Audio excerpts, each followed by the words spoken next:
My people, sons and daughters of Nvidia, this much I vow.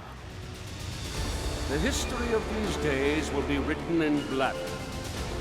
By crushing the armies of our enemy, by seizing the weapons they thought to turn against us, we were fighting for our very existence.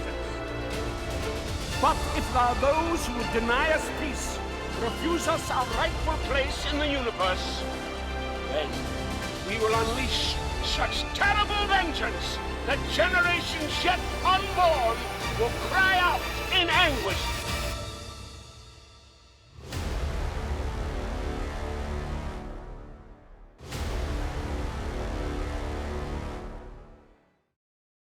Killzone 2.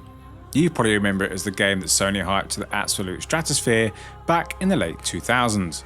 They were promising revolutionary visuals, intense gameplay, and a multiplayer mode to rival the likes of the titan at the time, Call of Duty.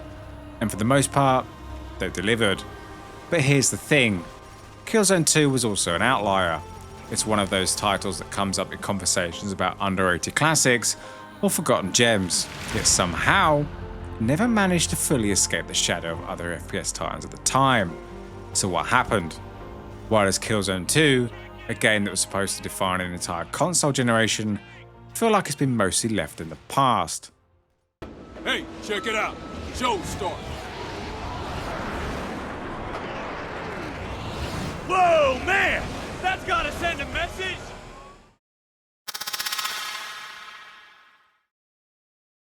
Let's start with the visuals. You can't talk about Killzone 2 without mentioning that infamous E3 2005 trailer. Sony rolled up and said, "Here's what our next-gen games are going to look like," and proceeded to melt everyone's faces with a cinematic that was supposedly running on PS3 hardware. Spoiler alert, it wasn't. That is real gameplay everybody's seeing out there. And I think the other advantage So it is gameplay, all that stuff is all gameplay? This sparked outrage and skepticism within the gaming community, leading many to doubt whether the PS3 could deliver on such lofty promises.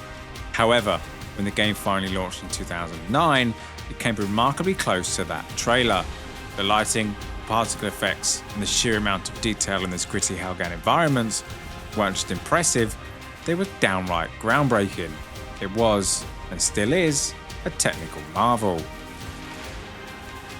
As revealed in the Game Developers Conference 2009 presentation, Guerrilla's approach was both ambitious and cleverly efficient. They employed techniques like MSAA to enhance visual fidelity, but managed to optimize their workload by leveraging what they jokingly refer to as laziness. And we are actually pretty lazy bunch, so we try to avoid the work where possible. Instead of overloading their rendering pipeline, the team pre-computed data wherever possible. This achievement not only silenced the skeptics, but also set a new benchmark for what console graphics could achieve at the time.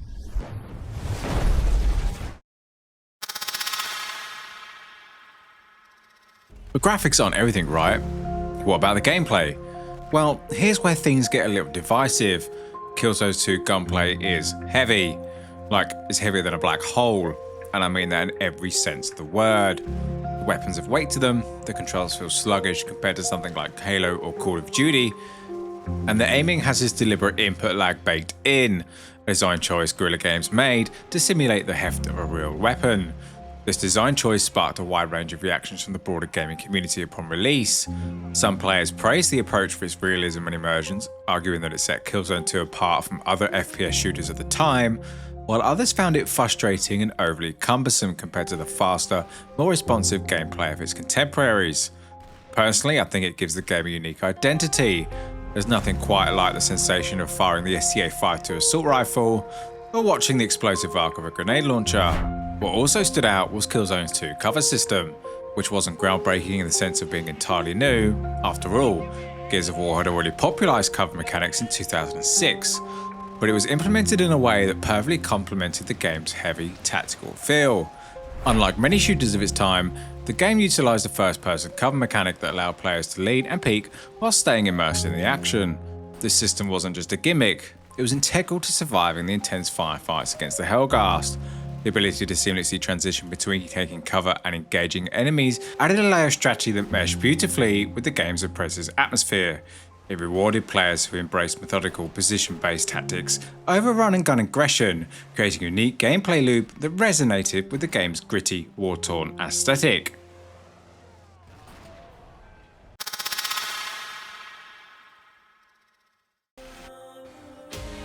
Then there's the level design. Killzone 2 doesn't hold your hand.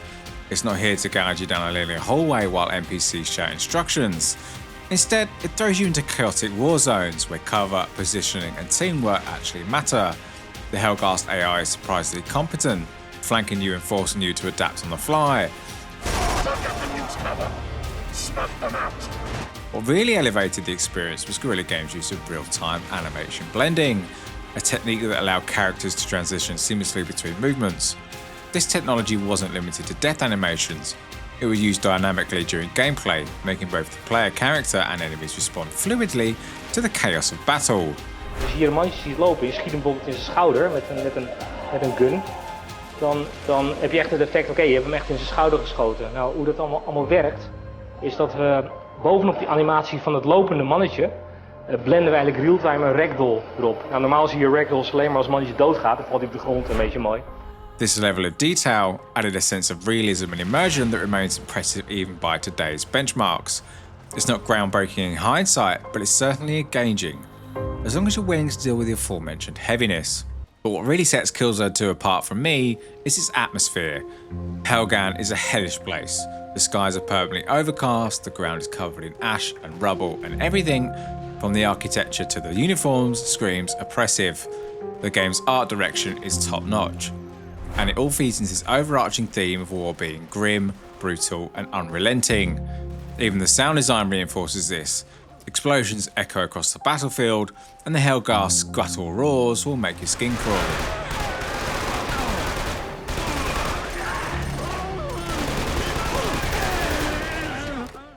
It's not a game that wants you to feel like a superhero. It wants you to feel like a soldier caught in the meat grinder of an endless conflict. This oppressive tone isn't just aesthetic, it's woven into every element of the gameplay and narrative, making Killzone 2 a cohesive experience.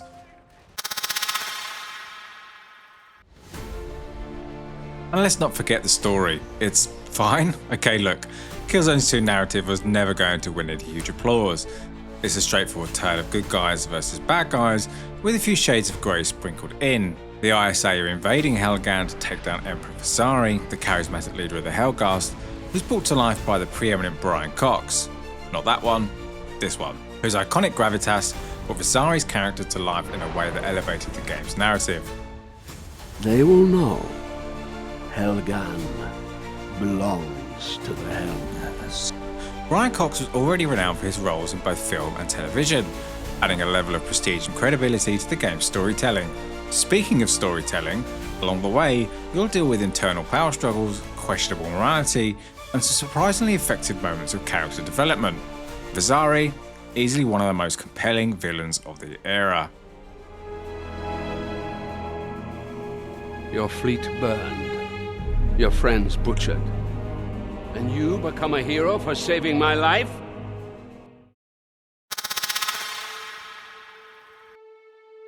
Now we've got to talk about multiplayer. If you've ever played Killzone 2 online, you'll know it was something special. The Warzone mode was ahead of its time, dynamically switching objectives mid-match to keep things fresh. One minute you're planting bombs, the next you're assassinating a VIP. It's chaotic in the best possible way. Warzone, the title of Killzone's 2 multiplayer component, was developed alongside the single-player campaign by Guerrilla Games. It featured a class-based system, allowing players to choose from 7 different classes, each specialised for specific roles in battle. Players could mix and match abilities from primary and secondary badges to create custom hybrid roles, adapting to their playstyle and the needs of the team. This added a deep layer of strategy, as players could switch abilities upon death to better tackle dynamic match objectives. For example, switching to a tactician class to deploy spawn points mid-game could turn the tide of battle in an instant, rewarding players who embrace adaptability and teamwork.